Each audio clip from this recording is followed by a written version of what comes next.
Assalamualaikum warahmatullahi wabarakatuh. Salam sejahtera bagi kita semua. Halo, nama saya Maria Yana Lestari Deli dengan NPM 22010034.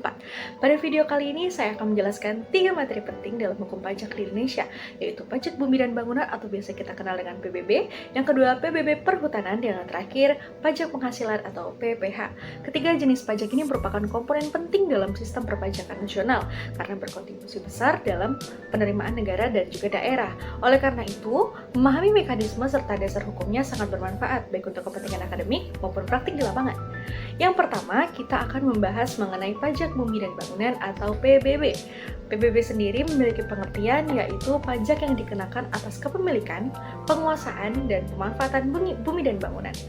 Menurut Mardiasmo 2016, pajak bumi dan bangunan adalah pajak yang dikenakan atas bumi dan bangunan yang didasarkan pada prinsip nilai jual objek pajak. Dasar hukum PBB sendiri adalah Undang-Undang Nomor 12 Tahun 1985 yang kemudian diperbarui dengan Undang-Undang Nomor 12 Tahun 1994. Selanjutnya melalui Undang-Undang Nomor 28 Tahun 2009, kewenangan pemungutan PBB sektor perdesaan dan perkotaan dialihkan kepada pemerintah daerah, kabupaten atau kota. Nah, apa yang menjadi objek PBB? Objek PBB ini meliputi bumi dan bangunan. Bumi yang diartikan sebagai seluruh permukaan tanah dan segala sesuatu yang berada di atas maupun di bawahnya, seperti sawah, ladang, kebun, perkarangan, dan sebagainya. Sementara itu, bangunan meliputi seperti rumah tinggal, ruko, gedung perkantoran, pabrik, apartemen, hotel, dan bangunan permanen lainnya. Nah, subjek pajaknya sendiri adalah orang pribadi atau badan yang secara nyata memiliki hak atas menguasai atau memperoleh dan juga manfaat dari bumi dan bangunan tersebut. Artinya, meskipun seseorang bukan pemilik secara hukum tetapi menguasai atau memanfaatkan objek tersebut, maka ia tetap dapat dikenakan PBB. Nah, perhitungan PBB ini adalah NJOP atau nilai jual objek pajak yang ditetapkan setiap tahun. Perhitungan PBB secara umum adalah tarif 0,5% dikali NJOP dikurang NJOP TKP. NJOP TKP sendiri adalah nilai jual objek pajak tidak kena pajak, yang umumnya ditetapkan sebesar 12 juta rupiah untuk satu wajib pajak dan satu objek pajak. PBB ini bersifat pajak kebendaan, artinya yang menjadi fokus adalah objek pajaknya, bukan kondisi ekonomi wajib pajak.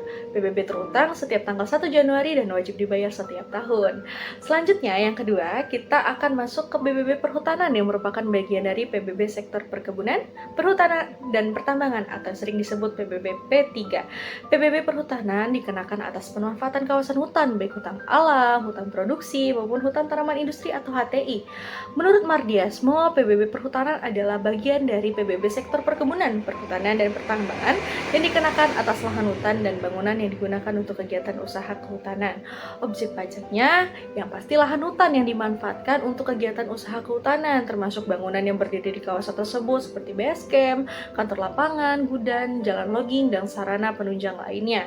Sedangkan subjek pajaknya adalah pihak atau badan usaha yang memiliki izin usaha pemanfaatan hasil hutan dari negara. Subjek ini dapat berupa perusahaan swasta, BUMN, maupun badan usaha lainnya yang mengelola kawasan hutan secara legal. Nah, apa yang membedakan PBB perhutanan dengan PBB biasa? Perbedaannya itu terletak pada metode penilaian objek pajaknya. Kalau PBB biasa menggunakan NJOP berdasarkan harga pasar, sedangkan PBB perhutanan menggunakan pendekatan biaya atau cost approach. Pendekatan ini menghitung seluruh biaya yang dikeluarkan untuk membuka kawasan hutan, untuk melakukan penanaman, pemeliharaan, pembangunan infrastruktur, hingga kegiatan operasional kehutanan. Oleh karena itu, penilaian PBB perhutanan bersifat teknis, kompleks, dan memerlukan pengawasan yang ketat. PBB perhutanan dipungut oleh pemerintah pusat melalui Direktorat Jenderal Pajak dengan tarif tetap sebesar 0,5%. Selain sebagai sumber penerimaan negara, pajak ini juga berfungsi sebagai alat pengendalian pemanfaatan sumber daya alam agar tetap berkelanjutan. Nah, materi yang terakhir atau materi yang ketiga adalah pajak penghasilan atau PPH.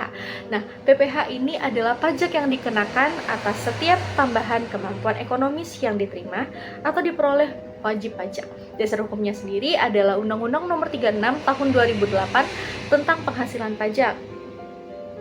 Menurut Profesor Rohmah Sumitro, pajak penghasilan adalah pajak yang dikenakan atas setiap tambahnya kemampuan ekonomis yang diterima atau diperoleh wajib pajak, baik dari dalam maupun luar negeri yang dapat digunakan untuk konsumsi atau menambah kekayaan wajib pajak tersebut. Apa yang termasuk penghasilan? Penghasilan itu bisa meliputi gaji, upah, honor, laba usaha, royalti, bunga, sewa, dan juga bisa termasuk keuntungan penjualan aset. Nah, subjek PPh ini terdiri dari orang pribadi, badan usaha, atau bentuk usaha tetap. Nah, khusus untuk orang pribadi itu mencakup WNI dan WNA yang tinggal di Indonesia lebih dari 183 hari dalam setahun. Nah, PPh ini memiliki banyak jenis pasal, antara lain yang pertama PPh pasal 21 untuk penghasilan karyawan, yang kedua PPh pasal 22 untuk kegiatan perdagangan tertentu, PPh pasal 23 untuk jasa royalti dan sewa, PPh pasal 25 sebagai angsuran pajak, PPh pasal 26 untuk wajib pajak luar negeri. Tarif PPh untuk orang pribadi bersifat progresif mulai dari 5% hingga 35%. Sementara itu, tarif PPh badan usaha pada umumnya sebesar 22%. Perhitungan PPh dilakukan dengan menentukan PKP, yaitu penghasilan neto dikurang PTKP. Kemudian, untuk PPh terutang itu tarif dikali PKP. PPh menjadi salah satu sumber penerimaan terbesar negara karena hampir seluruh aktivitas ekonomi berkaitan dengan penghasilan. Sebagai penutup, PBB Perhutanan dan Pajak Penghasilan merupakan instrumen paling penting dalam sistem perpajakan di Indonesia. PBB menitik beratkan pada objek kebendaan, PBB Perhutanan berperan dalam pengelolaan sumber daya alam, dan yang terakhir, PPh mencerminkan asas keadilan berdasarkan kemampuan ekonomi. Semoga penjelasan ini dapat membantu memahami konsep dan mekanisme ketiga jenis pajak tersebut, dan terima kasih sudah menyimak. Sampai jumpa!